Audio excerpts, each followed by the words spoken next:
All right, so I'm sitting inside of a 2018 Honda Pilot. This is the EXL model.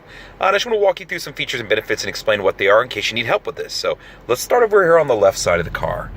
So right here, you got your windows set up, auto up and down on your driver and passenger side. Your door locks are right here, along with your window locks. You can tell when they're on. Moving over to the dash, I've got my window controls here, so my left and my right, and then the pad right here. Moving down, this is my vehicle stability assist. So this is traction control related. I can press and hold this for 3 seconds to turn it off. What it's designed to do is if I go into a skid, to transfer power to whichever one has better traction. Assuming that one does, it'll help correct the skid and we'll go from there. So that's the designation for this. The econ button right here. So anytime this is on, you will see that green leaf, which I'm turning on and off so you can see it popping on. That will improve gas mileage of the car. How this works is it shuts down some of the electrical systems in the front of the car. Things it does affect are going to be like your AC unit isn't going to blow quite as hard if you have it on full blast, and your accelerator, if you smash it to the floorboard, isn't going to take off and go quite as fast. So just be aware that it's going to limit some things. Now moving up to the steering wheel. All right, so I'm going to start you on the left side. First button I'm going to point out is right here. This is going to be a quick toggle. This will jump between your Bluetooth and your audio. So when I touch this, you're going to notice if you're on the touch screen, it's going to switch back and forth. So depending on which one I'm going to get to, right? So I don't have a phone connected up to this car yet, so it's going to prompt me with it. Down below. So my plus and minus is my volume controls. So I can control, obviously from here, it'll show me I'm adjusting up there in the dash. And then over here on the touchscreen, I will show you that there is here, and I can drag my finger here, anywhere over here, so I don't have to be right on any spot to turn the volume up and down. So just be aware of that. Your left and right toggles are going to switch between your favorite stations. So I can jump between favorite tracks. I can jump to the next track if I was listening to an MP3 or an album or anything like that, whether it be Bluetooth, something plugged into the USB, like a thumb drive or anything like that. My source button is going to jump between all of my stations, so FM, Sirius XM, AM, just depending on what I have hooked up, Bluetooth, YouTube, or excuse me, not YouTube, but any of that stuff, Pandora, Spotify, that kind of thing. So it's going to allow me to jump between those things.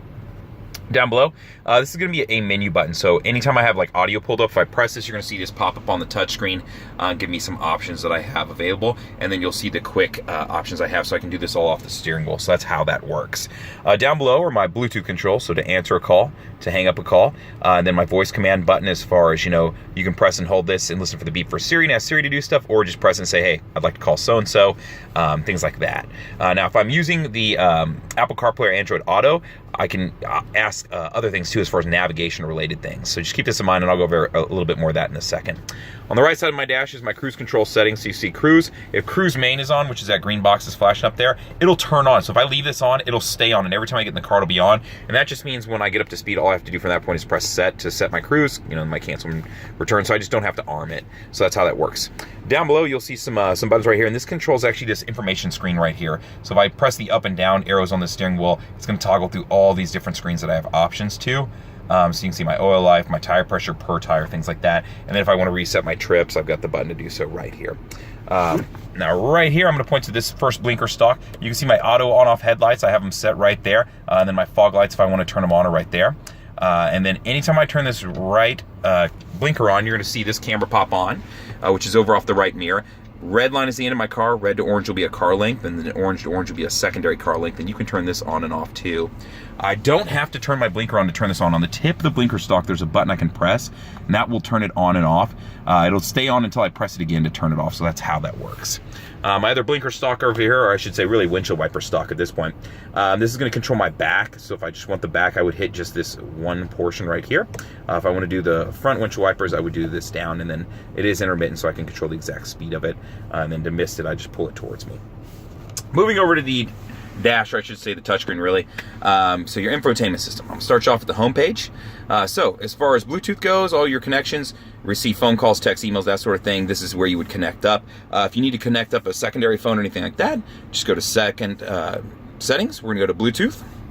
From here, we're going to go to the second one down, Bluetooth device list. Then from there, at the very bottom of the screen, add a Bluetooth device. And this will prompt you to turn your Bluetooth on your phone, and then from there you can connect up. So pretty easy, simple process if you need help with that. Jumping back, information. So this is going to give you option to a couple different things. The first thing I'll show is your trip computer. So if you want that trip information right here versus over here in the dash where I was showing, you have this available to you. The other things you could put up there is if you wanted like a screensaver or something like that. I could load something up through the USB and have a picture right here, like a JPEG or something. So it's just kind of nice if you want to personalize your car a little bit. So that's what's going on from there. My audio wise, I'll show you all your audio options. So I'm going to press the source button right up here. This is going to pull up my options. So I'm going to have FM, AM, comes with 90 days of satellite radio, and then you can continue it if you want. I do have USB, so I can plug into, whether it be plugging in like an iPod or an iPad or anything like that, or just a USB drive. This car is Pandora compatible. It also has, you could access Spotify and just go simply through Bluetooth over here too. And then you have, the standard auxiliary input. I think that's the 3mm, 9mm, whatever it is. Let's jump back out of this.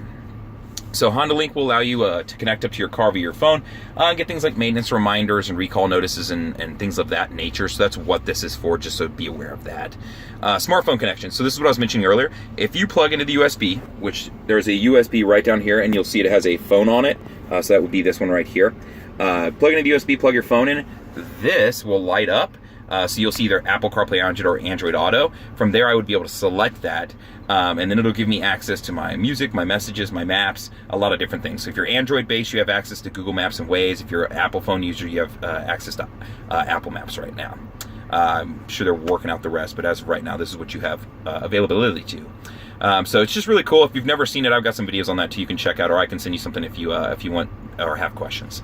Settings over here, I'll just walk you through a couple things. Bluetooth and Wi-Fi you already saw. The rest of this, your cameras and things like that. Now, vehicle settings is something I wanted to show you because there are some things in here you want to be aware of. Things like your door setup. So if you want to change how the door locks, so right now it's set to where it hits 10 miles an hour, it automatically locks, and some options you have there. As far as unlocking the car, right now the default setting is where when I open my driver's side door, it'll then unlock the remaining doors of the car, and some things you can change that to. So if you got a car with me, this would be in the settings worksheet that we went through. If you didn't get a car with me, no big deal. I don't hate you for life, but just for a moment. I'm just kidding. But these are some things I want you to know about just in general because these are helpful. Now, keyless access setup right here. There's a really cool feature in here. This is the walkaway auto lock. Now, what this is if I get outside of 10 feet from my car, obviously the key has to be in my pocket, it'll automatically lock the doors for me. So if I get out and I start to walk in the grocery store and I realize, man, I really don't remember if I locked it, I can turn this on, and to do so, you just enable it. So pretty easy to do. So just some different features to be aware of, things that are kind of cool that I think are helpful, and how I got to those. I'll just walk you back through one more time. Go to settings. From here we go to vehicle. Now the door locks are all under door. If you want to mess with the auto lock, it'll be under the keyless access setup. So that's where that was. And there's some other options in here you can play with too if you just want to look around and see what all the car has to offer.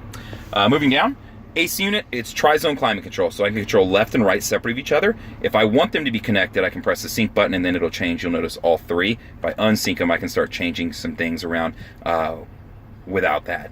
To get to my rear settings, I can press this and then adjust speeds and temps and things like that. And then I can also lock it. So if you got little ones that are playing with stuff, you can affect them from playing with buttons in the back. My heated seats are right here. Since it's an EXL model, it does come with leather and heated seats. You saw down here I have a 12-volt power outlet and then a couple of USBs. And then in my center console here, slide this back, I also have another power outlet and another USB there additionally. Now it is an auto dimming mirror, so you can see that going on right here with my sensors. Above you'll see it is set up with home link, so I can connect up garage clicker, gate clicker, whatever clickers I do have. It does have a moonroof to throw it back. It's just a one touch, so press that, it'll throw it all the way back if you can see out there. And then to throw it forward, I'm just gonna press forward. If you just wanna crack it, all you have to do is press directly up on the button and that'll crack it. Now, looking back here, it is leather interior. You'll notice all the door sills, the top portions of them are always going to be black along with the dash, and that's just to prevent glare. So that's what's going on there. And then the floorboards will also be dark always too. So if you got a tan model, as far as the interior, what you're seeing that's gray right now would be tan. So that's just how they do it, so you have a better understanding of that. If you have any questions, feel free to reach out to me. I'd be more than happy to help you out in any way. You can comment on the YouTube video. You can always reach out to me via email. It's the letter J and then Fuller, F-U-L-L-E-R, @howdyhonda.com. Or you can call me at the dealership, 512-443-4300. Just ask for Justin. Thank you much.